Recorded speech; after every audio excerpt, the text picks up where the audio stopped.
প্রচণ্ড রকমের গরম পড়েছে, একদম থাকা যায় না। বাইরে বেরোলেই যে পরিমাণ লু বইছে তা নেওয়া বা সহ্য করা অসম্ভব হয়ে উঠেছে। ইতিমধ্যেই জানিয়ে দেওয়া হয়েছে আবহাওয়া দপ্তর থেকে যে যতটা সম্ভব বাইরে কম বেরোনোই মঙ্গল। কিন্তু কে শোনে কার কথা? অফিস থেকে ছুটি তো দেয়ই না, উল্টে আরও ওভারটাইম করায়। সব মিলিয়ে জীবন একদম হাঁড়ির পশ্চাৎ ভাগের মতোই কালো, অন্ধকার। ঘষে মেজে পরিষ্কার আর হয়ে উঠছে না। এসবের চক্করে ঠাকুরমশাইয়ের বাড়িও যাওয়া হচ্ছে না বহুকাল। কিশোরী আমায় বলতে বলতে হাঁপিয়ে গেছে, আমি কিছুতেই সময় করে উঠতে পারি না। বিকেল গড়িয়ে সন্ধে নামলো যখন আমি বাড়ি পৌঁছলাম, গিয়েই দেখি কিশোরী মুখ বেজার করে চেয়ারে বসে রয়েছে। আমায় দেখে অল্প হেসে বলল, ভালোই কাটছে জীবন তোমার, রসকসীন, খালি কাজ আর কাজ। বলি তানাতকে ভুলে গেছো তবে? ভুলবো কেন, সময় পাচ্ছি না জানোই তো। বাজে বকো না বুঝলে, ইচ্ছে থাকলে ঠিকই সময় হয়। আমার মতো একদিন একটু থেকে দেখো, তবে বুঝবে। সকালবেলা উঠেই বেরিয়ে যাচ্ছি আর ফিরতে ফিরতে রাত নামে। আজ নেহাত ঠিক ভালো লাগছিল না ম্যানেজারের, তাই বলল সবাইকে ছুটি নিয়ে নিতে। এই গরমে ওনারও অবস্থা খুব খারাপ, তাই একটু সন্ধ্যের মধ্যে বাড়ি ফিরতে পারলাম। ভালোই হয়েছে, চলো তবে আজ একটু তানাতের বাড়ি থেকে ঘুরে আসি। আজ? কেন আজ নয় কেন? না মানে আগে বললে না হয়।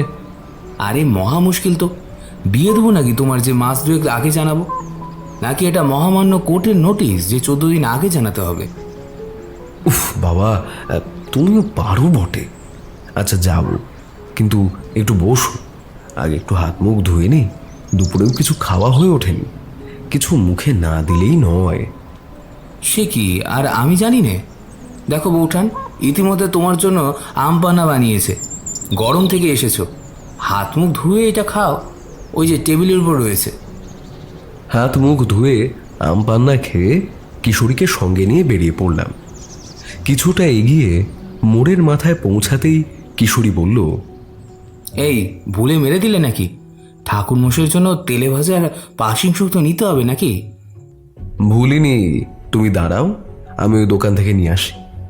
কিশোরীকে দাঁড়াতে বলে মোড়ের মাথার দোকানে গিয়ে বললাম, দাদা কি কি আছে? আলুর চপ, ফুলুরি, ধোকা, বেগুনি সব দিয়ে দিন তো 3টে করে। চপ নিয়ে আসতেই কিশোরী শুধোলো, এই দেখো চারির জন্য পাঁপড় ভাজা কিনলাম, ও খুব ভালোবাসে তো তাই। বেশ করেছ, চলো দেখি একটা পাসিং শোয়ের প্যাকেটটাও নিতে হবে। 1 প্যাকেট সিগারেট কিনে আমি আর কিশোরী মঠ লেনের দিকে এগোতে লাগলাম। দরজায় টোকা মারতেই ভিতর থেকে ভেসে এলো এক বাচ্চা মেয়ের গলা। আসছি কাকা বাবু। কি হলো ব্যাপারটা? এ চারি কিভাবে জানলো যে আমরা আসছি? তা তো আমি বলতে পারবো না। তুমি নিশ্চয়ই বলেছ আমি আসব, এমন কোনো ভাবনা চিন্তা তো আমার ছিল না। মানছি আমি ভেবেছি, কিন্তু আমি বলিনি, আর তাছাড়া তুমি আসবে কিনা সেটাই আমি জানতাম না, তা বলবো কেন?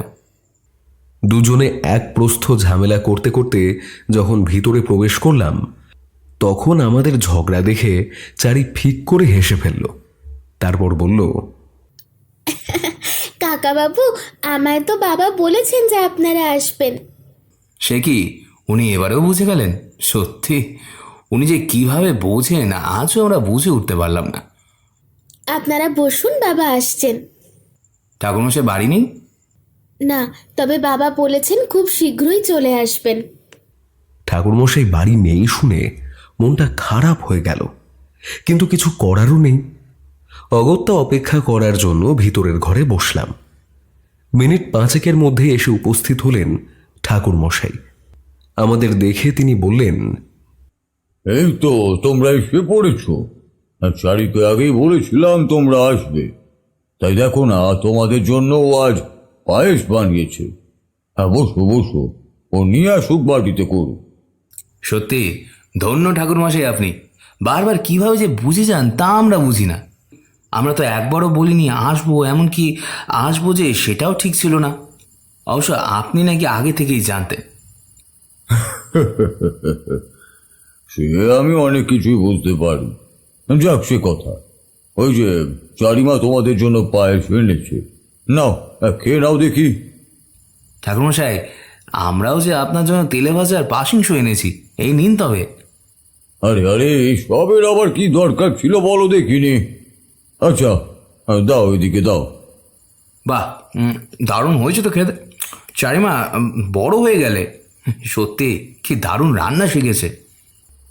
একদমই তাই, সব কিছু একদম ঠিকঠাক পরিমাণে দিয়েছে। তা বলো, আজ কি শুনতে চাও? আজ কোনো বায়না করব না, আপনি যা শোনাবেন তাই শুনবো। বেশ, সে তবে শোনো। আর তার আগে দাও দেখি একটা পাসিং শো এগিয়ে দাও দাও। দেশলাইয়ের সাহায্যে একটা সিগারেট ধরিয়ে নিয়ে এক মুখ ধোঁয়া ছাড়লেন তিনি। তারপর বললেন, এক সময় আমি প্রায় বাড়ি ছেড়ে বেরিয়ে পড়তাম। তখনকার দিনে সংসারের দায় দায়িত্ব আমার কাঁধে খুব বেশি ছিল না। তান্ত্রিক সাধনার টান, জীবনের রহস্যময়তা খুঁজে ফেরার নেশা, আর অজানাকে জানার তীব্র আকাঙ্ক্ষা, এই সব কিছু টানে আমি দেশময় ঘুরে বেড়াতাম। একদিন এমনই এক যাত্রাপথে পৌঁছে গিয়েছিলাম এক অজানা গ্রামে, নাম নারায়ণপুর। তখন ভোরবেলা, শরৎকাল, আকাশে ধুলোর মতো মেঘ ভাসছে, আর বাতাসে একটা মিষ্টি শীতের আভাস। আমি হাঁটতে হাঁটতে পৌঁছে গেছিলাম একটা সরু কাঁচা রাস্তায়। রাস্তাটির দুই ধারে ছিল খেজুর গাছ, কচি বাঁশঝাড়, আর দূরে দূরে ধান ক্ষেতের বিস্তার। নারায়ণপুর ছিল অপূর্ব সুন্দর একটা গ্রাম। সেই গ্রামের মধ্যে ঢুকেই চোখে পড়ল একটা পুরনো বট গাছ। বিশাল আকৃতির তার ঝুড়ি যেন মাটির গভীরে গেঁথে আছে বহু শতাব্দী ধরে। গাছটার নিচে একটা ছোট্ট পাথরের চাতাল ছিল, মসৃণ হয়ে গেছে বছরের পর বছর ব্যবহার হয়ে। আমি সেখানে বসে পড়লাম, ক্লান্ত শরীরে একটু হাওয়ার ছোঁয়া নিতে। সকালের আলোয় গ্রামটা যেন সোনালি হয়ে উঠেছিল। বাড়িগুলো বেশিরভাগই কাঁচা মাটি, কিছু টালির ছাউনি, কিছু খড়ের। গৃহিণীরা কলসি হাতে পুকুরের দিকে যাচ্ছেন। শিশুদের কোল ঘেঁষে দাঁড়িয়ে কুকুর, মুরগির দল ছুটোছুটি করছে উঠোনে। কোথাও শোনা গেল ঢেঁকির শব্দ, আবার কোথাও গরুর গাড়ির চাকা কাদামাটি চিড়ে চলেছে ধীর গতিতে। গ্রামের মানুষজন তখনও আমাকে খেয়াল করেনি। আমি চুপচাপ বসেই রইলাম। মাথার উপর দিয়ে কয়েকটা চিল উড়ে গেল। দূরে মন্দিরের ঘন্টা বাজল, মৃদু কিন্তু স্পষ্ট। সে মন্দির তখনও চোখে পড়েনি, তবে মনে হলো খুব পুরনো কালের কোনো মন্দির হবে। আমি তখনই ঠিক করলাম নারায়ণপুরে কিছুদিন থাকবো। এই গ্রামে একটা টান আছে, একটা অদ্ভুত নৈশব্দ, একটা গা ছমছমে স্থিরতা যেন কিছুর ইঙ্গিত দিচ্ছে। একজন তান্ত্রিকের চোখ তা সহজেই ধরতে পারে। ঠিক তখনই আমার কানে এলো এক আশ্চর্য শব্দ, না মানুষের কণ্ঠ, না আবার পশু, যেন বাতাসের মধ্যে দিয়ে কেউ ফিসফিস করে কিছু বলছে। আমি চমকে উঠে চারিদিকে তাকালাম, কেউ নেই, কেবল বাতাস চলছে। বটগাছের ঝুড়িগুলো একটু নড়ল, যেন সেগুলোরই মুখে কথা ফুটেছে। আমি উঠে দাঁড়িয়ে গাছটা একবার ছুঁয়ে দেখলাম, তারপর চোখ বন্ধ করে মনে মনে কিছু মন্ত্র জপতে লাগলাম। হালকা একটা সাড়া পেলাম, যেন এখানে বহু আগেকার কিছু বন্দি ইতিহাস এখনো ঘুমিয়ে আছে। এইভাবেই শুরু হয়েছিল আমার নারায়ণপুর অভিযান। আমি তখনও জানতাম না এই গ্রামে পা দিয়ে আমি যে অশরীরী ইতিহাসে প্রবেশ করেছি, তার ছায়া আমার শরীর থেকে সহজে সরবে না। বটগাছের নিচে বসে আমি বেশ কিছুক্ষণ কাটালাম। হাওয়ার টান হালকা, তবে তার মধ্যে একটা কানায় কানায় পূর্ণ শূন্যতা ছিল, যা প্রকৃতির নয়, অন্য কিছু। দীর্ঘদিনের অভ্যাসে আমি এখনো স্পষ্ট বুঝতে পারি কোথাও কিছু একটা অস্বাভাবিক আছে কিনা। এই বটগাছটা এমন একটা জায়গায় যেখানে সময় যেন নিজের গতি থামিয়ে দিয়েছে। মনের ভেতর খেলা করছিল নানা প্রশ্ন। গাছটার বয়স কত হতে পারে? 200, 300, তার চেয়েও বেশি। আর এমনটা কেন যেন মনে হচ্ছিল এই গাছটা শুধু গাছ নয়, কোনো এক গভীর বেদনার প্রতিচ্ছবি, যেখানে কারোর কান্না আটকে আছে ঝুড়িগুলোর ভেতরে। হঠাৎ করেই গায়ে কাঁটা দিয়ে উঠল। হাওয়া থেমে গেছে, অথচ পাতাগুলো কেঁপে উঠল যেন কারোর নিঃশ্বাস পড়ছে উপর থেকে। আমি ধীরে ধীরে উঠলাম, আর বেশিক্ষণ এখানে বসা ঠিক হবে না বলে মনে হলো। এরপর গ্রামের ভিতরের দিকে পা বাড়ালাম। রাস্তা মোটামুটি ফাঁকা, কিছু বাড়ির চালা থেকে ধোঁয়া উঠছে, হয়তো সকালে রান্না চলছে।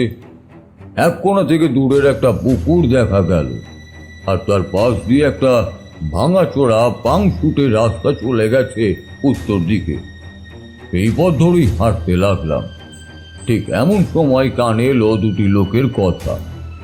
প্রথমে দূর থেকে অস্পষ্টভাবে শোনা গেল, পরে আমি একটু এগোতেই তাদের গলার স্বর স্পষ্ট হয়ে উঠল। না বলছি তো, গাছটাকে কেটে ফেলাই ঠিক হবে। গলার টান শুনে বোঝা গেল লোকটা বেশ জেদি স্বভাবের, বয়স ওই 30-এর কাছাকাছি হবে। সে তো শুনছি অনেক বছর ধরেই, কিন্তু বললেই হলো। এবার অন্যজনের গলা, বয়সে একটু বড়, 32 বা তার ওই কাছাকাছি হবে। কণ্ঠে ধীরে ধীরে ভয় আর হতাশা মিলেমিশে আছে। আমি রাস্তার বাঁকে দাঁড়িয়ে পড়লাম। চোখে পড়ল দুজন গ্রামের মানুষ।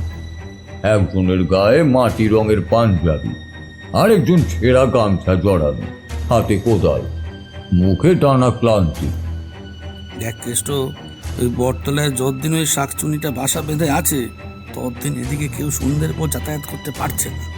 কাল সন্ধ্যেবেলা তো চুনিলাল শৌচ করতে গিয়ে দেখে শাড়ি পরা একটা মেয়ে গাছের ঝুড়িতে ঝুলে আছে, চোখে আগুন। সুনীলাল তো বেঁচে ফিরেছে, এটাই অনেক। আর গাছ কাটার কথা বলছো, আগেও তো বলা হয়েছিল 4 বছর আগে। কেষ্ট কিছুটা নিচু স্বরেই বলল, তা বলছিস, কিন্তু কিছু তো করতেই হবে। এবার তো গায়ের মেয়ে সরলা, সেই মেয়েটাও হারিয়ে গেল এই গাছের দিক দিয়ে যাওয়ার পর থেকে। কেষ্ট নিঃশ্বাস ফেলে বলল, বুঝলি, গাছ তো কাটা সম্ভব নয়। যতবার কাঠুরে আনানো হয়েছে, ততবার কারো না কারো দুর্ঘটনা ঘটেছে। এই কতবার তো এক কাঠুরে গাছের ডালে উঠেই গড়িয়ে পড়ে গেল, হাত পা ভেঙে গেল তার। আর একটা ডাল কাটতেই দেখি 3টে ডাল বেরিয়েছে। কেমন করে সম্ভব বল? তাহলে কি করব? চোখ বুঝে সব সয়ে যাব? আমি চুপচাপ সব শুনছিলাম। এরা টের পায়নি যে গাছতলায় বসা লোকটা এখনো দূরে হাঁটছে, আর তার কানে কানে তাদের কথোপকথনও শুনছে। আমার মনে হলো কিছু একটা এই গাছটিকে ঘিরে সত্যিই রয়েছে। শাকচুন্নির নাম এরা নিল, তবে সত্যি কি তা, নাকি কোনো পুরনো আত্মা, আত্মহত্যা, হত্যা বা ত্যাগে জন্ম নেওয়া কেউ? হঠাৎ একটা শীতল বাতাস এসে বয়ে গেল গায়ের উপর দিয়ে। আমি বুঝতে পারলাম গাছটা কিছু বলছে, না শব্দে না ভাষায়, শুধু অস্তিত্ব দিয়ে। এই গাছকে কেউ কেটে ফেলতে পারবে না, এটা এখন প্রায় নিশ্চিত। আর তুই জানিস তো, রঘুমশাই গাছটা নিয়ে একবার কি বলেছিল? কেষ্ট ফিস ফিস করে বলল, কি? বলেছিল গাছের গোড়ায় কিছু একটা পুঁতে রাখা আছে, অপার্থিব কিছু। কেউ সেটা তুলতে গেলেই সর্বনাশ। গায়ের পুরনো মানুষজন এই কথা জানতো, এখন কেউ মনেই রাখে না। এই কথাটা আমার মনে গেঁথে গেল। কোথাও আত্মা, কোনো অভিশাপ, নাকি কোনো শক্তিশালী তান্ত্রিক ক্রিয়া, এসব যে গ্রামীণ সমাজে আজও টিকে আছে তার প্রমাণ এই কথোপকথন। আমি ঠিক করলাম এ বিষয়ে আমাকে খোঁজ নিতে হবে। আমি ধীরে ধীরে আবার পা বাড়ালাম গ্রাম্য পথ ধরে। নারায়ণপুর আমাকে শুধু এক রহস্যের সামনে এনে দাঁড় করায়নি, বরং গভীর এক অতীতের দ্বার উন্মোচনের আমন্ত্রণ জানিয়েছে। এবারে সত্যি সময় এসেছে সেই দরজা খুলে দেওয়া। ওদের কথোপকথন আমি আর থামিয়ে রাখতে পারলাম না। তীব্র কৌতূহল সঙ্গে সেই পুরনো অভ্যেস, যেখানে রহস্যের গন্ধ সেখানে এগিয়ে যাওয়া। আমি পা বাড়ালাম সামনে। রাস্তার মোড় ঘুরে সামনে দাঁড়িয়ে বললাম, ক্ষমা করবেন, শুনতে পাচ্ছিলাম আপনাদের কথা। যদি কিছু মনে না করেন জানতে পারি এই গাছটা নিয়ে এত উদ্বেগ কেন? দুজনেই চমকে উঠল। আমার গলার স্বর শুনে একজন, যে একটু বয়সে বড়, একবার উপর থেকে নিচে আমার চেহারাটা দেখে নিয়ে বলল, এটা এমন কথা নয় দাদা যে যেখানে সেখানে বলা চলে। এসব আলোচনা করা উচিত না, বিশেষ করে বাইরের লোকের সামনে। অন্যজন, যার চোখে বেশ আতঙ্কের ছাপ, একটু নরম গলায় বলল, সে ঠিক আছে, তবে দিনের বেলায় তো সমস্যা হয় না, আলো থাকতে থাকতে তো কিছু ঘটে না। কিন্তু তুই আবার সেই কথায় গেলি। প্রথমজন তৎক্ষণাৎ বলল, যত কথা বলবি ততই বিপদ ডেকে আনবি। আমি কিন্তু চললাম, আমার কাজ আছে। এই বলে সে পেছনে ফিরে হাঁটতে লাগলো। যাওয়ার সময় কেবল একবার ফিরে বলল, বেশি উকিঝুঁকি দেবেন না দাদা, ওই গাছের তলায় যা আছে তা আলো ছায়ার খেলা নয়। আমি আর কিছু বলার আগেই সে দূরে সরে গেল। অন্যজন তখন একটু হেসে আমার দিকে ফিরে বলল, আপনাকে তো এই গায়ে আগে দেখিনি দাদা, নতুন এলেন বুঝি? আমি বিনীতভাবে বললাম, আজকেই এসেছি। হঠাৎ ঘোরাঘুরির শখ চাপে মাঝে মাঝে, তাই বাড়ি থেকে বেরিয়ে পড়া। আপনাদের গ্রাম নারায়ণপুরের নাম শুনেছিলাম অনেক আগেই, তাই এই পথেই পা বাড়ালাম। আপনার নামটা যদি জানতে পারি? তারানাথ চক্রবর্তী, ব্রাহ্মণ পরিবারের সন্তান। ভাগ্য গণনা, হাত দেখা এইসব শিখেছি ওই ছোটবেলা থেকেই। তবে মন কোনোদিনও স্থির ছিল না, বাড়িতে মনও টেকেনি, তাই কোথাও থিতু হয়নি। রাস্তায় রাস্তায় ঘুরি, মানুষের কথা শুনি, সমস্যা থাকলে সাহায্য করি। লোকটি চোখে একটু কৌতূহল নিয়ে তাকিয়ে বলল, তা আপনি ভাগ্য গণনা করেন বলছেন, মানুষজনকে পরামর্শ দেন বুঝি? যতটা পারি ততটাই করি, তবে আমি জ্যোতিষীর চেয়ে বেশি মানুষের মন বোঝার চেষ্টা করি। লোকটি এবার একবার নিজের গলায় বাঁধা গামছাটা খুলে ঘাড় মোছার ভান করে বলল, আচ্ছা, আপনি যদি কিছু মনে না করেন তাহলে একটু আমাদের বাড়ি যাবেন। এখানে দাঁড়িয়ে কথা বলা ঠিক নয়, লোকজন নানা কথা বলে। আমি প্রথমে কিছুটা ইতস্তত করলাম। না, তাহার দরকার নেই। বলেই পেছনে তাকালাম বটগাছের দিকে। আরে না না, আপনার জন্যই বলছি। হঠাৎ কেউ গ্রামে আসলে তো থাকা খাওয়ার জায়গাও লাগে। আজকের রাতটা আমাদের বাড়িতে কাটিয়ে কাল সকালে আবার বেরিয়ে যাবেন। আমার নাম নারায়ণ পাল, গাঁয়েরই মানুষ। আমার বাড়িতে কেউ আপত্তি করবে না। লোকটি সরল মুখ দেখে আর না বলতে পারলাম না। তার মধ্যেও যেন একটা অদ্ভুত টান ছিল। অনেক সময় এমন হয়, অজানা মানুষের ডাকে যেন কোনো অলিখিত নিয়তি আমাকে টেনে নিয়ে চলে। আমি মাথা নেড়ে বললাম, ঠিক আছে, যদি আপনি এতটাই বলছেন যখন, তাহলে আজ রাতটা আপনার আতিথ্যে কাটিয়ে দেব। নারায়ণ খুশি হয়ে বলল, এইদিকে চলুন দাদা, খুব বেশি দূরে নয়। আপনাকে ভালো করে খাওয়াবো, আমাদের গায়ের কথা বলবো। তবে ওই গাছটার কথা এখানে দিনে বললেও সমস্যা নেই, কিন্তু সন্ধে নামলে একেবারেই নয়। তখন বাতাসও কেমন ভারী হয়ে যায়, যেন চোখে না দেখা কোনো কিছু আশেপাশে হাঁটছে। আমি তার সঙ্গে হাঁটতে হাঁটতে মাথা নেড়ে বললাম, আমি বুঝতে পারছি এই গ্রামটায় শুধু জমি ফসল নয়, এখানে আরও কিছু আছে যার গন্ধ বাতাসে ছড়িয়ে আছে।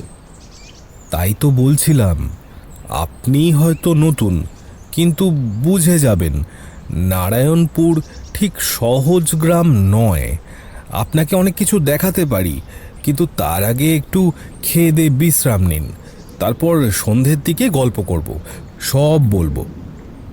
আমরা হাঁটতে হাঁটতে পৌঁছালাম একটা মাঝারি ঘরের সামনে। মাটির দেওয়াল, খড়ের চালা, বারান্দায় একটা পুরনো কাঠের পাটকাঠি রাখা। ঘরের সামনেই তুলসী তলা। নারায়ণ দরজাটা খুলে ডাক দিল, মা, আমি ফিরলাম, একজন অতিথি এনেছি। একজন বয়স্কা মহিলা, সম্ভবত নারায়ণের মা, দরজায় এসে দাঁড়িয়ে মৃদু হেসে বললেন, আসুন বাবা, ঘরে আসুন। অতিথি এলেই ঘর পবিত্র হয়। আসুন। এইভাবেই আমি ঢুকে পড়লাম নারায়ণপুর গ্রামের জীবনের গভীরে, যার আড়ালে লুকিয়ে ছিল এক ভয়াবহ অভিশপ্ত অতীত। নারায়ণের মা যেন ঘরের বাতাসকে একটু শান্ত করে দিল। তার কণ্ঠে এমন এক ধরনের কোমলতা ছিল যা অনেকদিন শুনিনি। এমনভাবে আমন্ত্রণ জানালেন যেন আমি তাদের বহুদিনের পরিচিত, অথবা সেই হারিয়ে যাওয়া বড় ছেলে যে একদিন বেরিয়ে গেছে আর ফিরে আসেনি। আমি পাটকাঠির ওপর বসতেই উনি বললেন, বাবা, তুমি বসো, আমি জল নিয়ে আসছি। মুখটা ধুয়ে নাও, একটু খাবার দিই।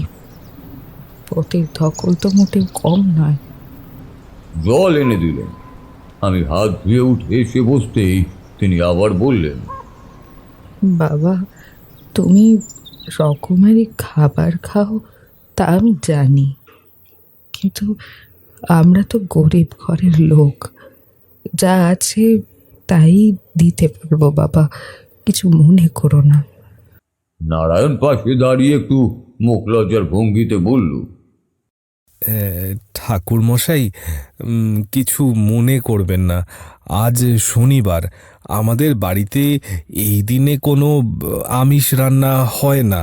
তাছাড়া আমরা এমনিতেই গরিব লোক, ঘরে যা আছে তা দিয়েই মা চেষ্টা করছে ভালো কিছু দেওয়ার। আমি হেসে বললাম, নারায়ণ, তুমি একটু দুঃখ করো না। আমি বহুদিন ধরে পথে পথে ঘুরি, কত রকম খাওয়া খেয়েছি। রাজবাড়ির আমিষ ভোজও যেমন পেয়েছি, তেমনই জঙ্গলের মধ্যে শুকনো মুড়ি চানাচুর খেয়েও রাত কেটেছে। কিন্তু জানো, মানুষের মনটাই বড় কথা। যদি আতিথেয়তা থাকে তবে পান্তা ভাতও স্বর্গীয় লাগে, আর যদি অভ্যর্থনা ত্রুটি থাকে তবে কাঁসার থালাতেও রাজভোগ বিষাদ হয়ে ওঠে। নারায়ণের মা তখন হেসে বললেন, এই তো আমার কথাই তো বললে বাবা। আমি যত দূর পারি মনের মতো করে খাওয়ানোর চেষ্টা করি। ঈশ্বর তো আর সব ঘরে একই রকম দেন না। এরপর খাবার আসতে শুরু করলো।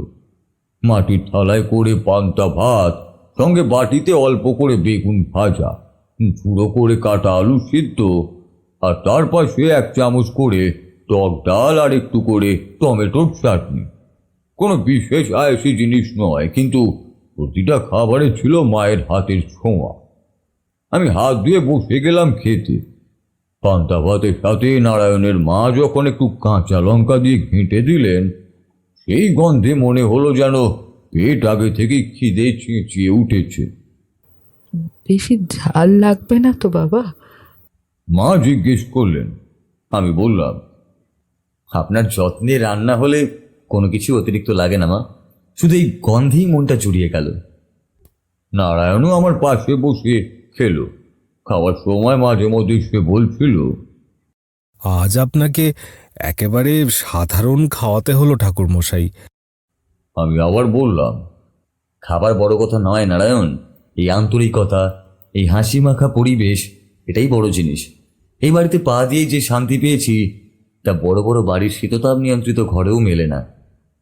খাওয়ার পর নারায়ণের মা 1 গ্লাস জল এনে দিলেন। ঘরেই শান্ত আলো আসতে শুরু করেছে। বাইরের মাঠে গরু ছাগলের ডাক সোনা ছড়া আলোয় খেলে যাচ্ছে বারান্দার খুঁটিতে। বাবা, মা বললেন, তুমি একটু বিশ্রাম করো। ঘরের ভিতরে একটা চৌকি আছে, ওখানেই একটু শুয়ে নাও। দুপুরে একটু ঘুমিয়ে নিলে শরীরটাও বড় ভালো থাকে। আমি ধন্যবাদ জানিয়ে ঘরের ভেতরে ঢুকলাম। ঘরটা ছোট, তবে ভীষণ পরিচ্ছন্ন। কাঁথা বালিশ গুছিয়ে রাখা। মাটির মেঝেতে এক ধরনের ঠান্ডা, যেন মাটির গা দিয়ে শান্তি বের হয়ে আসছে। এমন ঘরে বহু বছর ঘুমায়নি। চৌকিতে শুয়ে চোখ বন্ধ করতেই বাইরে থেকে নারায়ণের গলার আওয়াজ ভেসে এলো। মা, ঠাকুরমশাই বেশ ভালো না? একটা আলাদা ধাত আছে ওনার মধ্যে। হ্যাঁ বাবা, মুখ দেখেই বুঝতে পেরেছি এই মানুষটা শুধু ঘুরে বেড়ায় না, অনেক কিছু দেখে এসেছে। ঈশ্বর হয়তো কিছু কারণে ওনাকে আমাদের বাড়িতে এনেছেন, হয়তো কিছু ভালো হবে। চোখ বন্ধ করে শুয়ে শুয়ে আমি কথাগুলো শুনছিলাম। জানালার ফাঁক দিয়ে হাওয়ার স্পর্শ গায়ে লাগছিল, আর দূর থেকে ভেসে আসছিল কোনো গাছের পাতার মর্মর ধ্বনি। এই গ্রামে কিছু আছে, কিছু এমন যা শুধু গাছ পাতা মাটির ঘর বা নিরামিষ খাবার মধ্যেই সীমাবদ্ধ নয়। এই গ্রামের বুকে নিচে জমে আছে কোনো অতীত, যা শুধু সময় নয়, বাতাসও চাপা দিয়ে রাখতে পারেনি। আর আমি বুঝে গিয়েছি এই নারায়ণপুর আমাকে কিছু একটা বলতে চাইছে। আমি যেন কোনো অদৃশ্য হাতের টানে এখানে এসেছি, ঠিক যেমন করে পুরনো তান্ত্রিক লিপিতে লেখা থাকে, নিয়তি যার ডাক দেয় সে ফিরবে না না বলে। সেই গল্প, সেই অভিশাপ, সেই গাছের তলায় থাকা অশরীরী সত্তা, সবটাই এখন আর শুধু গ্রামের কথা নয়, হয়ে উঠেছে আমার নিজের এক অধ্যায়। আমি ঘুমিয়ে পড়লাম, কিন্তু ভেতরের এক তটস্থ মন জানত এই ঘুম শান্ত নয়, বরং ঝড়ের আগে সেই এক ফালি নিস্তব্ধতা, যেখানে শ্বাস নেওয়ার মধ্যেও অপেক্ষা জমে থাকে। বিকেলে আমার ঘুম ভাঙলো এক অদ্ভুত শব্দে, কেমন যেন ধ্বনি, যেন গাছের পাতাগুলো কাঁপছে, অথচ বাতাস নেই। ঘুমটা গভীর ছিল, কিন্তু ভাঙার পর যেন মুহূর্তেই মনে পড়ে গেল আমি কোথায়। চৌকি থেকে উঠে জানালার ফাঁক দিয়ে তাকাতেই দেখলাম সূর্যটা অনেক নিচে নেমে এসেছে। আকাশের একদিক সোনালি, অন্যদিকে ধূসর। ঘর থেকে বেরিয়ে উঠোনে এলাম, সেখানে নারায়ণের মা সন্ধ্যা দেওয়ার তোড়জোড় করছেন। ধূপকাঠি, তুলসী তলায় ছোট একটা প্রদীপ, একটা পুরনো ঘন্টা, সব একেবারে গাঁয়ের পরিবেশ। আমি একটু এগিয়ে গিয়ে জিজ্ঞাসা করলাম, মা, নারায়ণ কোথায়? দেখা পাচ্ছি না তো। মা একটু মাথা উঠিয়ে বললেন, মাঠে গেছে বাবা, গরু আনতে, একটু পরেই এসে যাবে। তারপর আর কোনো কথা না বলে তিনি আরতিতে মন দিলেন। তুলসী গাছের সামনে দণ্ডায়মান হয়ে তিনি ঘণ্টার ধ্বনি তুললেন, গলা দিয়ে উচ্চারণ করলেন, দীপং জ্যোতির্জনদম সন্ধ্যা দীপং নমস্তুতে।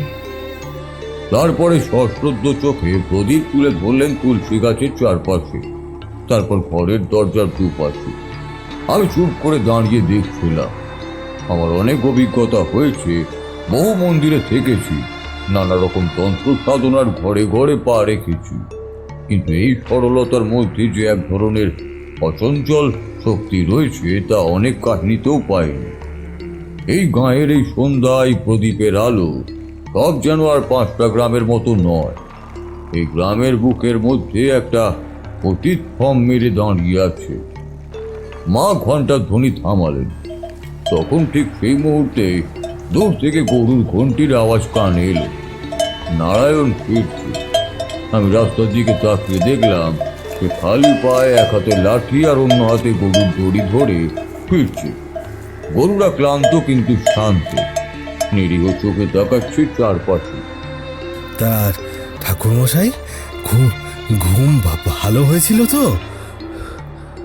নারায়ণ হাঁপাতে হাঁপাতে জিজ্ঞাসা করল। একেবারে শান্ত ঘুম। বহুদিন পর এমন একটা ঘুম পেলাম, যা শরীর নয়, মনেরও আরাম দিয়েছে। আমি হেসে উত্তর দিলাম। মা ঘর থেকে ফিরে এসে একটা ছোট্ট কাঠের পাতায় পাতা মুড়ি, চানাচুরার সাথে সামান্য কাঁচা লঙ্কা ও পেঁয়াজ দিয়ে দিলেন। জলও এনে দিলেন ঠান্ডা কলসি থেকে। আমি মুড়ি চিবোতে চিবোতে নারায়ণ দিকে তাকিয়ে বললাম, আজ সারাদিন তো তেমন কোনো কথা হলো না তোমার সঙ্গে, একটু বসো, বলো। নারায়ণ একটু চুপ করল।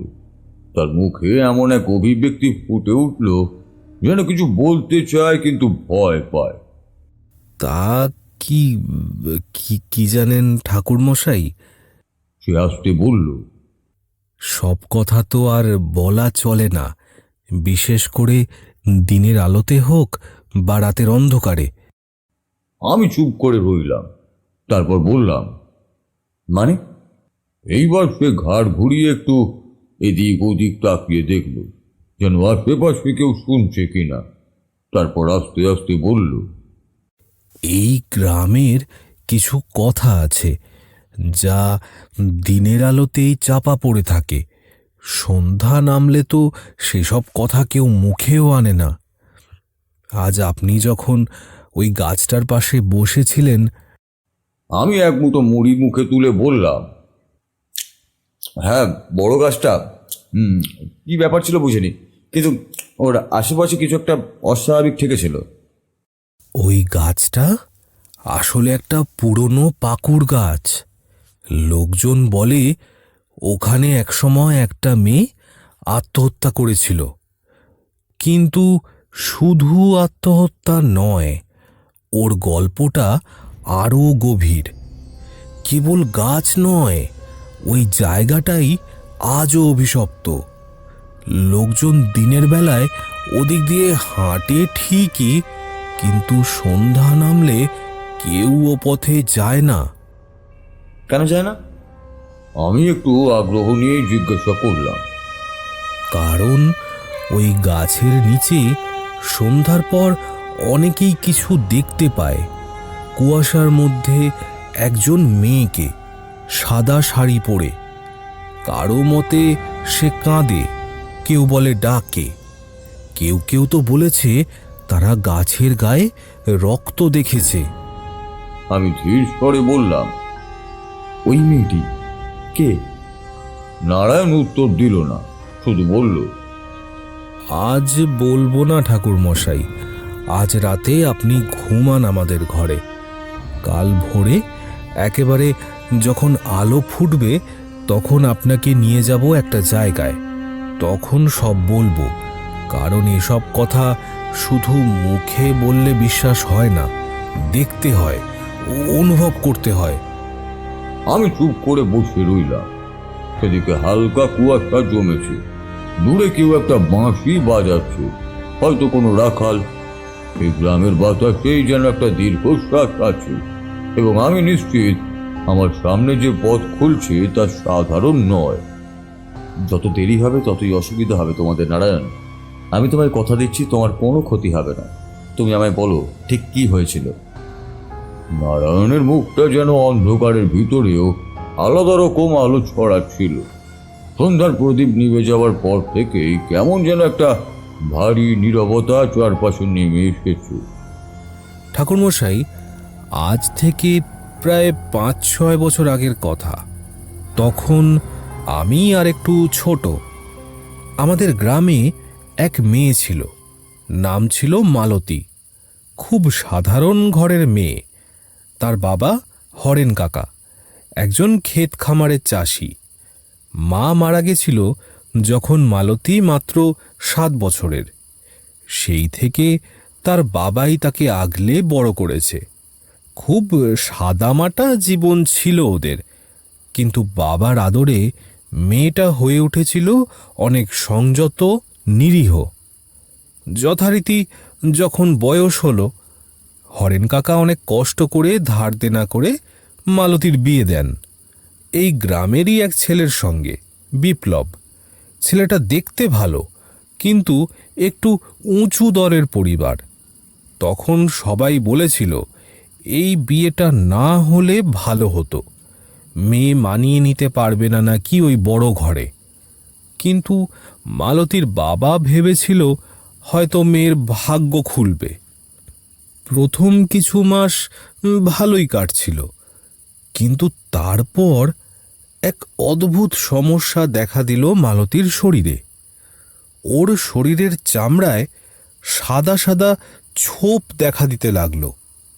ডাক্তার দেখানো হলো, তারা বলল এটা সেতি, ছোঁয়াচে নয়।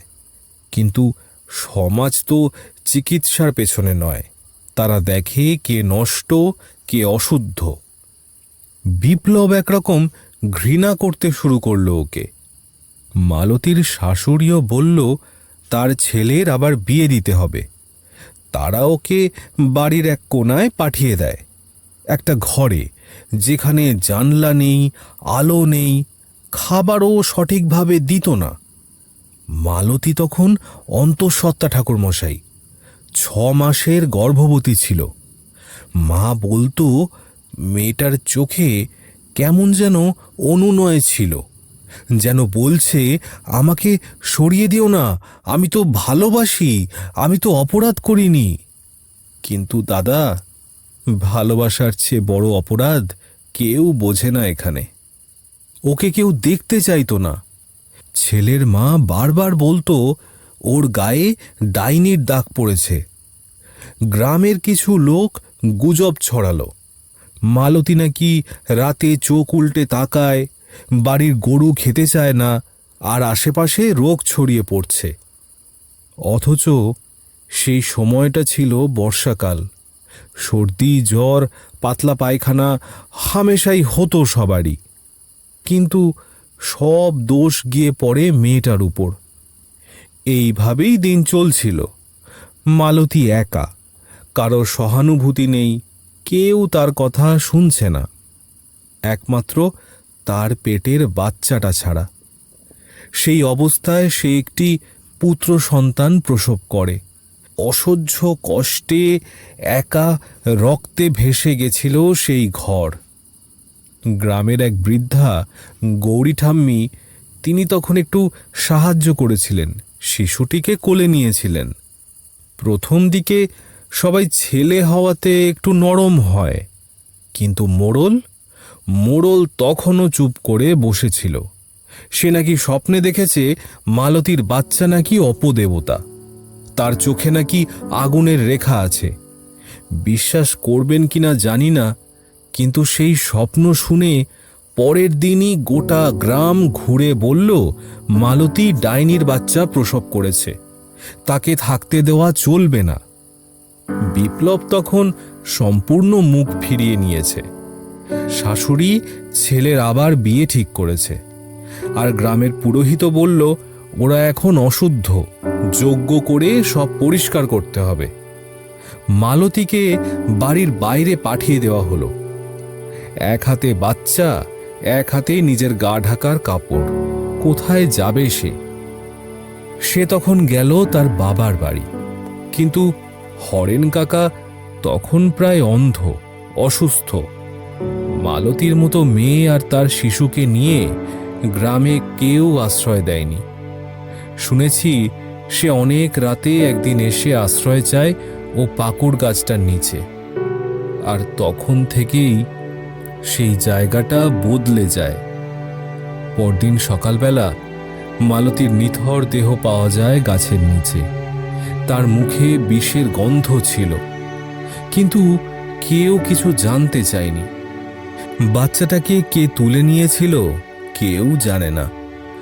অনেকে বলে শিয়াল তুলে নিয়ে গেছে, কেউ বলে গাছের পাশ থেকে কাউকে সাদা শাড়িতে দেখা গেছে কোলে বাচ্চা। তারপর থেকে ওই গাছটা নাকি নিঃশ্বাস নেয়। সন্ধে হতেই কুয়াশা জমে, আর মাঝে মাঝে একটা করুণ কান্নার আওয়াজ ভেসে আসে। কিন্তু এসব কানাঘুষোভাবে রটানো হয়, আসল গল্প তো অন্য। এত অবধি বলে একটু থামলো নারায়ণ, তারপর একটু জল খেয়ে আবার বলতে শুরু করলো। আসল কাহিনী সবাই জানে না, কারণ সেদিন সবাই উপস্থিত ছিল না সেখানে। প্রথম প্রথম খবর উঠলেও পরের দিকে সেসব কথা ধামাচাপা দেওয়া হয়। মালতী তখন বাপের বাড়ি ফেরে, কোলে সদ্যজাত সন্তান। হরেন কাকার তখন শরীর ভেঙে পড়েছে, চোখে ভালো দেখে না, হাঁটতেও পারে না। বাড়িতে খাবার নেই, চিকিৎসা নেই। মালতী তখনও ভাবে হয়তো এই বাড়ি তার শেষ আশ্রয়। কিন্তু কিছুদিন থাকার পরেই সে বুঝতে পারে এই বাড়িটাও আর তার নেই। গ্রামের লোকেরা যেভাবে তাকাতে লাগলো তাতে সে কেঁপে উঠল। কেউ সামনে দিয়ে হেঁটে গেলে মুখ ফিরিয়ে নেয়। বাজারে গেলে দুধওয়ালা বলে, এই ডাইনি এলে আমার গরুর দুধ শুকিয়ে যায়। অনেকে বলে ওর ছায়া গায়ে পড়লে সন্তান নষ্ট হয়। তখনই একদিন রাতে মালতী আবার ফিরে যায় শ্বশুর বাড়ি। অন্তত একটা ছাউনি, একটা জানলা, একটা খাট, এইটুকু চাইছিল সে। কিন্তু ঠাকুরমশাই, মানুষ যখন হারিয়ে দেয় বিবেক, তখন একটা পাথরও যেন ওর চেয়ে কোমল হয়। বাড়ির সামনে দাঁড়িয়ে মালতী ধাক্কা দেয় দরজায়। তখন রাত গভীর। ভেতর থেকে দরজা খুলে বেরিয়ে আসে শাশুড়ি। তাকে দেখে চিৎকার করে ওঠে, তুই আবার এলি? কি চাষটা কি? তোর মতো অপবিত্র মেয়েকে কে রাখবে বাড়িতে? মালতী কাঁদতে কাঁদতে বলে, মা মা, আমি আর কোথায় যাব বলুন? একটু থাকি আমার ছেলেটার জন্য, আগামীকাল আমার ছেলের বিয়ে। আজই যদি পা রাখিস, কাল 7 জন্মের অমঙ্গল হবে। মালতী পা জড়িয়ে ধরে কাঁদে।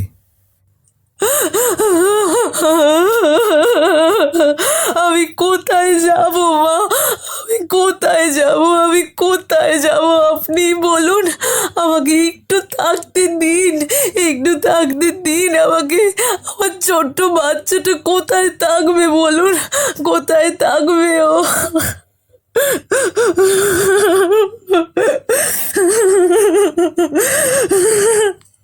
তখনই ভেতর থেকে বেরিয়ে আসে বিপ্লব, ওর স্বামী। গায়ে নতুন জামা, চোখে জলজলে আলো। মালতীর দিকে তাকিয়ে সে বলে, কে তুই? আমি তোকে চিনি না। আমার বিয়ের আগের দিন তুই এখানে এসেছিস কেন? এই একটা কথায় যেন আকাশ ভেঙে পড়ে মেয়েটার মাথার উপর। তবু সে বলে, আমি তোমার স্ত্রী, তোমার সন্তানের মা। তুমি কিভাবে এই কথা বলো আমায়? কিন্তু উত্তর আসে লাথি দিয়ে। শাশুড়ি আর ছেলে মিলে ঠেলে তাকে বের করে দেয় উঠোনে। এখানেই শেষ নয় ঠাকুরমশাই। ওই রাতে ওরা ডেকে আনে গ্রামের মোড়লকে। মোড়ল তখন গ্রামে একটা ভয়ের নাম। সে যা বলে গ্রাম মেনে নেয়। মোড়ল এসে বলে, এই মেয়েটা ডাইনি, এর শরীরেই আছে সর্বনাশ। একে রেখে দিলে গ্রামে খরা পড়বে, গরু মরবে, সন্তান জন্মাবে না। এই কথাগুলো যেমন ভয়ানক, তেমনি বিশ্বাসযোগ্য করে তোলেও। প্রাচীন শাস্ত্র, মন্ত্র, দোষ ইত্যাদি বোঝাতে গ্রামের কিছু পুরুষ, যারা কখনো মালতীর মুখের দিকে তাকিয়ে কথাও বলেনি, তারাও এসে দাঁড়ায় ওর সামনে। তখন মেয়েটা নিজের ছেলেকে বুকের কাছে জড়িয়ে বলে, আমায় মেরে ফেলো, কিন্তু আমার ছেলেকে নয়। কিন্তু কারো মুখে করুণা ছিল না। শাশুড়ি তো তখন দরজায় দাঁড়িয়ে, মুখে বিজয়ের হাসি, বলছে, মর আজকে, তুই মর। কাল আমার ছেলের ঘরে লক্ষ্মী আসবে। মালতীকে টেনে হিঁচড়ে নিয়ে যাওয়া হয় গায়ের শেষ প্রান্তের সেই গাছটার দিকে। গ্রামের ছেলে মেয়ে সবাই দেখে, কেউ কিছু বলে না। অনেকেই বলে, ঠিকই হয়েছে, ডাইনি মরলে গ্রাম বাঁচবে। শুধু একটা ছোট ছেলে চোখ বড় বড় করে দেখছিল সব। সে বুঝতে পারছিল না এই মাকে কেন মারা হবে, এই চেঁচিয়ে কাঁদা মানুষটার অপরাধ কি। ওই রাতেই গাছে ওকে বেঁধে রাখা হয়। মালতী তখনও হুমড়ি খেয়ে পড়ছে আর কাঁদছে, বারবার বলছে, আমায় মারো, ছেলেটাকে নিয়ে যাও তোমরা। ও তো নিষ্পাপ, ও তো একটা দুধের শিশু, আমাকে মেরে ফেলো, ওকে নিয়ে যাও, ওকে নিয়ে যাও, ওকে নিয়ে যাও। তখন কেউ একজন ছেলেটাকে নিয়ে যায়। কে ছিল জানি না। মালতীর কান্না তখন থেমে গিয়েছিল, হয়তো চোখের জল শেষ হয়ে গিয়েছিল। সে গায়ের জোরে ছেলেটিকে কেড়ে নেয় নিজের কাছে, কারণ সে যে কারুর হাতে এভাবে তুলে দিতে ভয় পাচ্ছিল। আমি দেখেছিলাম শেষ মুহূর্তে সবকিছু কিভাবে পাল্টে গেল। একটা নিঃশব্দ প্রেতরাত্রিতে কিভাবে জন্ম নিল এক অভিশপ্ত ইতিহাস। মালতীর কান্না থেমে গিয়েছিল, চোখে জল ছিল না, শুধু ছিল ছেলের দিকে তাকিয়ে থাকা এক রিক্ত দৃষ্টির দাহ। ওকে গাছে বেঁধে রাখা হয়েছে, ওই গাছটা গ্রামের মধ্যপ্রান্তে। বাচ্চাটাকে তখন এক গাঁয়ের মহিলার কোলে দেওয়া হয়েছিল, বোধহয় বাঁচিয়ে রাখবে বলে। কিন্তু তখনই মোড়ল হঠাৎ চিৎকার করে ওঠে, এমন একটা পশুর গলা যেন। ওই বাচ্চাটাকে রাখছিস কেন? ও ডাইনের বাচ্চা। কাল আমাদের সন্তান মরবে, ক্ষেত শুকিয়ে যাবে, গরুর দুধ বন্ধ হয়ে যাবে। এই একটাই কথা, আর তার সঙ্গে ভিড়ের মধ্যে চাপা গুঞ্জন, ফিসফাস, মাথা নাড়ানো। মুহূর্তে সকলে গলা মিলিয়ে ওঠে।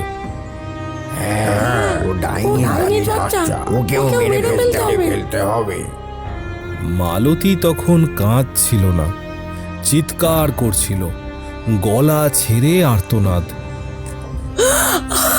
আমার ছেলেটাকে ছেড়ে দাও, আমার ছেলেটাকে ছেড়ে দাও, আমাকে মারো, আমাকে মারো, কিন্তু ওকে ছেড়ে দাও, ওকে ছেড়ে দাও, ওকে ছেড়ে দাও, ওকে কিছু করো না, ওকে ছেড়ে দাও।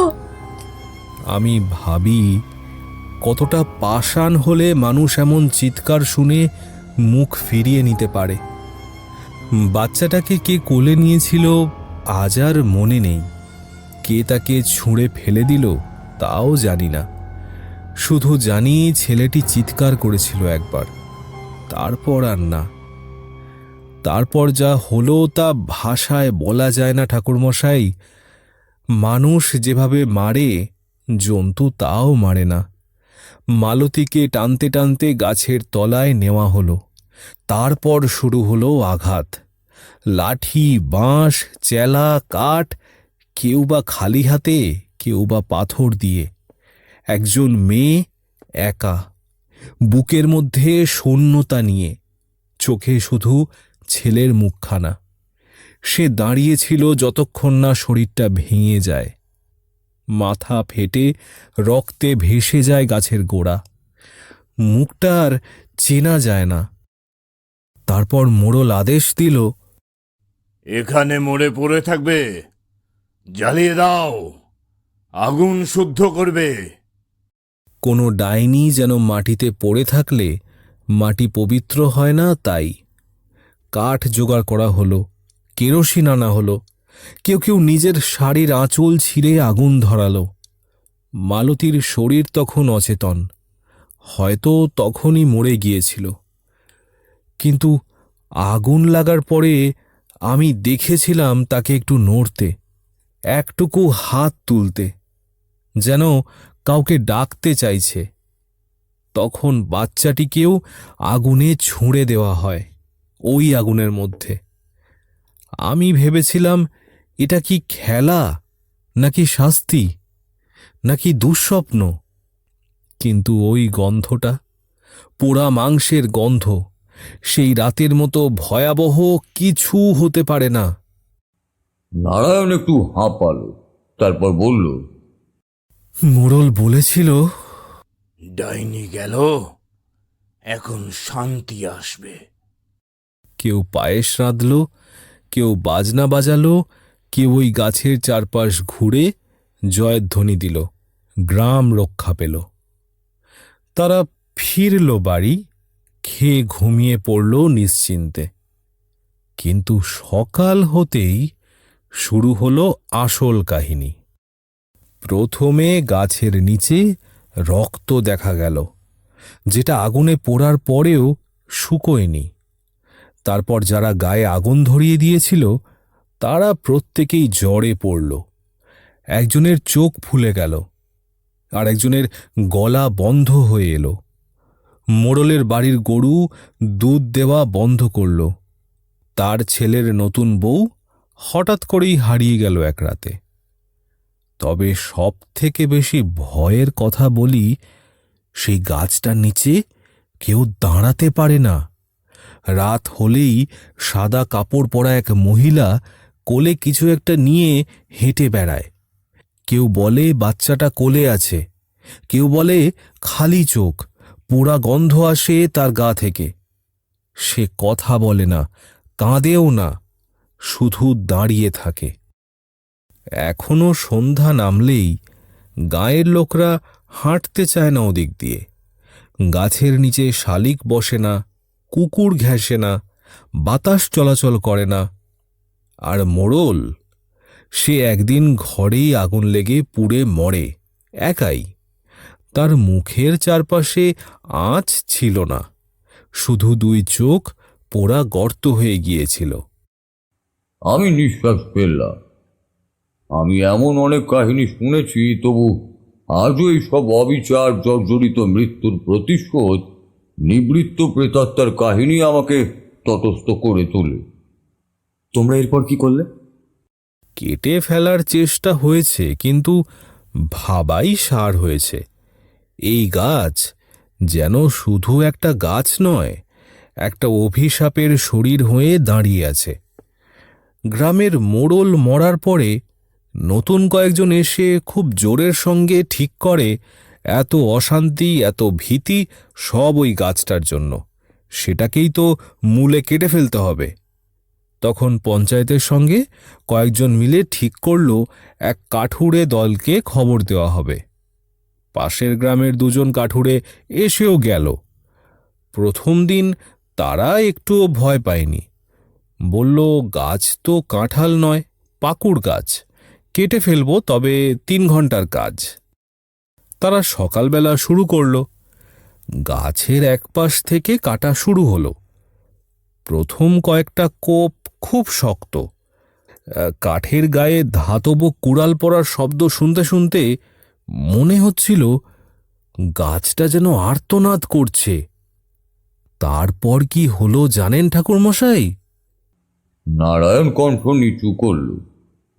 তাদের মধ্যে একজন, রঘুনাথ নাম ছিল বোধহয়, একটা মোটা ডাল কাটার সময় হঠাৎ যেন ভারসাম্য হারিয়ে গাছ থেকে পড়ে গেল। সোজা নেমে পড়ল মাটির উপর, হাত পা একেবারে গুঁড়িয়ে যায়। আর একজন, মদন, কুড়াল চালাতে চালাতে হঠাৎ চিৎকার করে উঠে বলে, আমার চোখ, আমার চোখ, আমি কিছু দেখতে পাচ্ছি না। তারপর পড়ে যায়। একজন আহত, একজন অন্ধ। গ্রামের লোকজন ভয় পেয়ে যায়। কাঠুরের দল পালায় সেদিনই। তবুও তো নিশ্চয়ই থেমে থাকেনি লোকজন, তাই না? না ঠাকুরমশাই, পরে আবার চেষ্টা হয়। একবার তো পাশের থানার একজন কর্মচারী জোর করে একটা সরকারি দল এনে কাটা শুরু করে। সেই দলে একজন লোক ছিল, তার নাম মনে নেই। গাছের উপর উঠে একটা ডাল কাটে, কিন্তু বিশ্বাস করবেন না, যেখানে ডালটা কাটা হলো সেখানে দুটো নতুন ডাল গজিয়ে উঠল, যেন গাছ প্রতিশোধ নিচ্ছে, না বাঁচার জন্য জেদ করে যাচ্ছে। তারপর তো কোনো কাঠুরে আর আসতে চায়নি। যারাই আসে তারা কেবল গাছের দিকে তাকিয়ে ফিরে যায়। কেউ বলে গা গুলিয়ে ওঠে, কারো মাথা ধরে, কেউ কেউ তো কুড়াল ফেলেই পালিয়ে যায়। কেউ কোনো ধর্মীয় পদ্ধতিতে মন্ত্র পড়ে কিছু করেছে? একবার একজন ওঝা ডাকা হয়েছিল। সে এসে বলে, এটা শুধু গাছ নয়, এখানে আত্মা বাধা পড়েছে, এক ভীষণ দুঃখ, এক ভয়ানক আক্রোশে বাধা আত্মা। সে রাতে সে হোম যজ্ঞ করেছিল, তবে মাঝরাতে সে চিৎকার করে উঠেছিল, ও আমাকে ছাড়ো, আমাকে ছেড়ে দাও, আমি তো তোমার শত্রু নয়। আমরা গিয়ে দেখি সে অজ্ঞান হয়ে পড়ে আছে, মুখ দিয়ে ফেনা উঠছে। সেই থেকে আর কেউ যায় না। ওই গাছটার একটা ছায়াও কেউ পায়ে মারায় না। বিকেলের পর ওদিকে কোনো প্রাণীও হাঁটে না। পাখিরা উড়ে যায় উপর দিয়ে, কুকুর ডাকে না, শেয়ালও চুপ। গাছের কোনো রং বদলেছে? শুকিয়ে গেছে কিছুটা? না ঠাকুর মশাই, বরং দিনে দিনে গাছটা যেন আরো ঘন হয়ে উঠেছে। পাতা যেন আরেকটু কালচে সবুজ, গাঢ় আর তীক্ষ্ণ। রোদ্দুরেও গাছের তলায় আলো পড়ে না। গাছের ছায়ায় দাঁড়ালেই মনে হয় শরীরটা ঠান্ডা হয়ে আসছে, গা ছমছম করে। একটা আত্মা যখন গাছের সঙ্গে মিশে যায় তখন গাছটা আর গাছ থাকে না, তখন সেটা একটা সত্তা হয়ে ওঠে, একটা শরীর, একটা প্রতিশোধ নিয়ে ফেলা অস্তিত্ব। ওকে কাটা মানে শুধু গাছ কাটা নয়, ওর আত্মাকে আঘাত করা। ঠিক এমন সময় বাইরে একজন এলো ছুটতে ছুটতে, তার আর্তনাদ যেন ভিতর থেকে কাঁপিয়ে দিল। নারান্দা, নারান্দা, বাঁচাও, বাঁচাও দাদা। আমি ও নারায়ণ দুজনে উঠে দাঁড়ালাম। বাড়ির উঠোনে এসে হাঁপাতে হাঁপাতে দাঁড়িয়েছিল একজন মধ্যবয়সী লোক, পরনে ধুলো মাখা ধুতি, গা ঘামে ভিজে, চোখে আতঙ্ক। সে হঠাৎ কাঁদতে কাঁদতে বলে উঠল, আরেকজন মরেছে দাদা, ওই বট গাছের নিচে। আবার একটা দেহ পড়ে আছে, ঠিক যেমন আগেও ছিল। কে মারা গেছে? ভোলা, ওই পঞ্চায়েতের ভোলা। গরু খুঁজতে গিয়ে সন্ধ্যাবেলা ভুল করে গাছের কাছাকাছি চলে গিয়েছিল, তখনও কেউ টের পায়নি। সন্ধে পেরিয়ে গেলে খোঁজে বেরোয়, আর তারপর এক ছোকরা এসে জানায় গাছের নিচে একটা দেহ পড়ে আছে। মানুষ কি সব সময় ভুল করে? যারা পাপ করেছে তারা তো শাস্তি পেয়েছে, কিন্তু যারা নির্দোষ তারা কেন মরবে? এই গাছ কি আমাদের শেষ করে ছাড়বে নাকি? তার কণ্ঠ যেন শূন্যে কেঁপে উঠল। আমি লক্ষ্য করলাম নারায়ণের চোখে জল। ও ধীরে ধীরে বলল, ঠাকুর মশাই, আপনি নিশ্চয়ই পারেন। কিছু একটা করুন। আমি কিছুক্ষণ চুপ করে থাকলাম। বুকের ভিতরে একটা ভারী বাতাস বইছে। আমি বললাম, এখনই কিছু বলা ঠিক হবে না, আমাদের আগে যেতে হবে, নিজের চোখে দেখতে হবে জায়গাটা। চলো। লোকটার সঙ্গে সঙ্গে রাজি হয়ে গেল, আর নারায়ণ গামছা কাঁধে তুলে নিল। রাস্তায় হাঁটতে হাঁটতে আমি এক অনভিপ্রেত অনুভব করছিলাম। চারপাশে ঝোপঝাড়, নিঃশব্দ, যেন গাছেরা নিঃশ্বাস বন্ধ করে অপেক্ষা করছে। রাত এখনো ঘন হয়নি, তবু একটা শীতলতা ছড়িয়ে আছে। গাছের দিকে রাস্তা যত এগোচ্ছে বাতাস যেন ভারী হচ্ছে। নারায়ণ বলল, গাছটা প্রায় শেষ প্রান্তে, পুরনো পুকুর ঘাট পেরোলেই। আরো মিনিট 15 হাঁটার পর আমরা একটা খোলা জায়গায় পৌঁছলাম। অন্ধকারের মাঝে কিছু মিটমিটে আলো, কুয়াশার হুহু শব্দ। সেখানে দাঁড়িয়ে বহু লোক, কেউ কেউ আহুতাস করছে, কেউ চুপ করে আছে, কেউ চোখ মুছছে।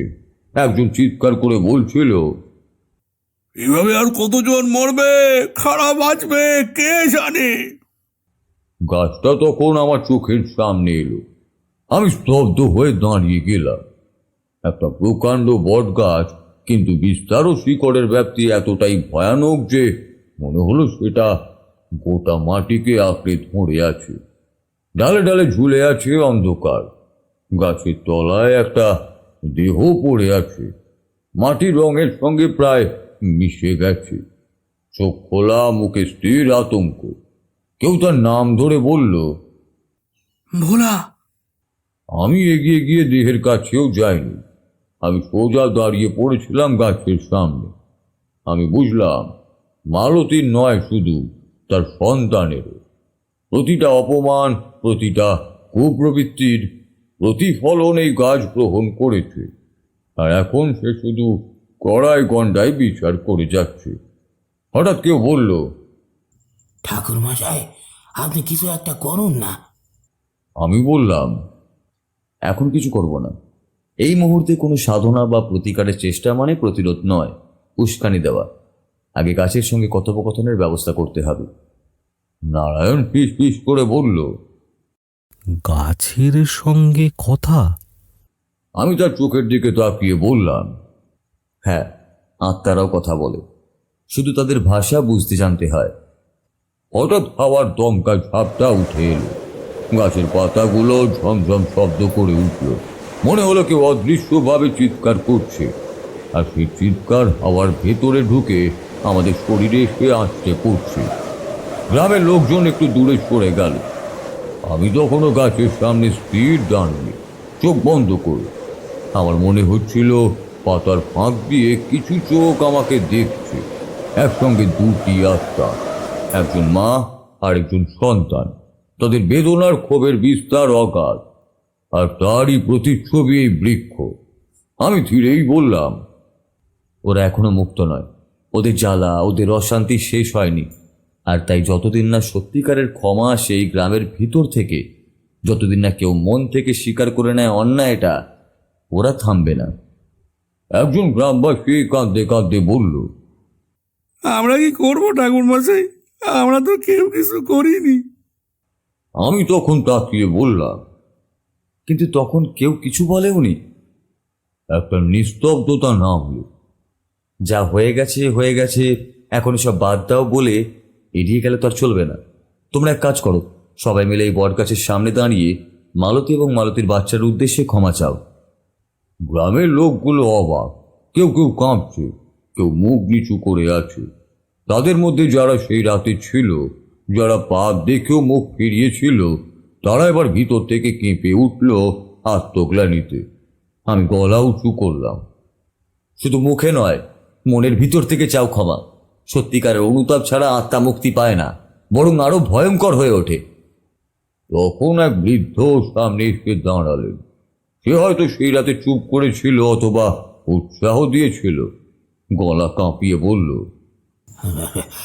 আমরা ভুল করেছি ঠাকুর মশাই, আমাদের পাপ আর ঢেকে রাখা যাচ্ছে না। ও মেয়ে যা সহ্য করেছে তা কোনো মানুষ সহ্য করতে পারে না ঠাকুর মশাই। আমাদের আমাদের আমাদের ক্ষমা চাইতে হবে ঠাকুর মশাই, ক্ষমা চাইতে হবে। তারপর একে একে অনেকে হাঁটু গেড়ে বসে পড়ল, কেউ মাটিতে মাথা ঠেকালো, কেউ শুধু কাঁদতেই লাগলো। মালতী, আমরা পাপ করেছি, আমাদের ছেড়ে দাও। এই পুরো সময় আমি চোখ বন্ধ করেই দাঁড়িয়েছিলাম। তখনই দিব্য দৃষ্টি খুলে গেল আমার। যা দেখি তা ভাষায় বলা বড়ই কঠিন, বুঝলে হে। বট গাছের ডালের উপর হঠাৎ যেন ঘনীভূত হলো আলো, আর সেই আলো থেকে বেরিয়ে এলো এক ছায়া মূর্তি। মেয়ের অবয়ব, বয়স হবে ওই 20 কি 21, মুখে অসীম যন্ত্রণা আর চোখে আগুন। তার কোলে একটা রক্তাক্ত শিশু নিস্তেজ, অথচ তার চাহনিতেও প্রবল রাগ। মেয়েটি মালতী সোজা তাকিয়ে বলল, ক্ষমা? এরা এখন ক্ষমা চাইছে? এখন যখন আমার হারও নেই, আমার চিৎকার কেউ শুনলো না, আমার শরীর পোড়ার আগুনে যারা উল্লাস করেছিল তারা এখন ক্ষমা চাইছে? ক্ষমা? তার চোখ দুটো ঠিক যেন উড়িয়ে দিতে লাগলো আমাকে। আমি অনুভব করলাম সে এখনো পুড়ে চলছে ভিতরে ভিতরে। ঠাকুর মশাই, সে বলল, আপনি সাধক, আপনি জানেন কোন পাপ ক্ষমার যোগ্য আর কোনটা নয়। এই পাপ এত সহজে ধুয়ে যাবে? তোমার বেদনা আমি অনুভব করতে পারি মালতী, কিন্তু তুমি যদি এই ঘৃণায় জড়িয়ে থাকো তাহলে তুমিও তো মুক্তি পাবে না। আত্মারও শান্তি দরকার। আমার শান্তি দরকার নেই, দরকার নেই আমার শান্তি। আমার শিশুটারও কোনো দরকার নেই। এই গাছই আমাদের শক্তি। এখান থেকে প্রতিটি কাঁটা ওদের হৃদয়ে বিদ্ধ করুক। আমি বুঝলাম ক্ষমা চাওয়ার চেষ্টাটা যথেষ্ট ছিল না। ও জ্বালার টুকা এতটা গভীরে গেঁথে আছে যে একে ছায়া মন্ত্রে বাঁধা যাবে না। এর জন্য চাই শুদ্ধিকরণ, ভয় নয়, ত্যাগ। আমি সিদ্ধান্ত নিলাম তৎক্ষণাৎ, মনে মনে প্রস্তুত হয়েই এসেছিলাম। জানতাম হয়তো মালতী এইভাবে ক্ষমা নেবে না, তাই তাকে শান্ত করতে হবে। একটি লাল রঙের কাপড়, কিছু পবিত্র ভস্ম, অসত্য পাতা, সিঁদুর আর কিছু তান্ত্রিক সামগ্রী সবই নিয়ে এসেছিলাম। গাছের সামনে চৌকো ঘর আঁকলাম ধুলোর মধ্যে, 4 কোণে 4টি প্রদীপ জ্বালালাম। নারায়ণ, একটু সাহায্য করো। এই 4 কোণে গোটা গ্রামবাসীর নাম বলো এবং তাদের পূর্বপুরুষদের নাম সহ উচ্চারণ করো। আমি বলবো কখন শুরু করতে হবে। অগ্নিমণ্ডলে আত্মশুদ্ধি, রৌদ্রে বিকারহীন শান্তি, পবিত্রতা হোক এই মাটির প্রতিটি দাগে। যা পুড়েছে তা মুক্ত হোক, যা পুড়িয়েছে তা তক্ত হোক। চোখ বন্ধ করে বসে রইলাম, হৃদয় শান্ত রাখার চেষ্টা করছি। চারিদিকে তখন বাতাস ধীরে ধীরে ভারী হতে লাগলো। গাছ যেন নিঃশ্বাস ফেলছে, তার পাতাগুলোর শব্দ আর প্রদীপের নড়াচড়া মিলে বেশ এক তীব্র দোটানা তৈরি করছে। আমি জ্বলন্ত প্রদীপের সামনে রেখে দিলাম কয়েকটি বেল পাতা, যেগুলিতে আমি মালতীর নাম এবং তার সন্তানের নাম, যেটা তার মা রেখেছিল। ধ্রুবের আত্মা, মা মালতীর রাগ, এই যজ্ঞে আজ হোক পরিশুদ্ধ। হিংসা নয়, হোক উন্মোচন। তুমি স্বর্গের সন্তান, এই মাটির অভিশাপ নয়। হঠাৎ বাতাস এক ঝটকায় প্রদীপ নিভিয়ে দিল। আকাশের গর্জন, গাছের ডাল নড়ে উঠল। আর তখনই মন্ত্রপাঠের ভেতর অনুভব করলাম মালতীর উপস্থিতি।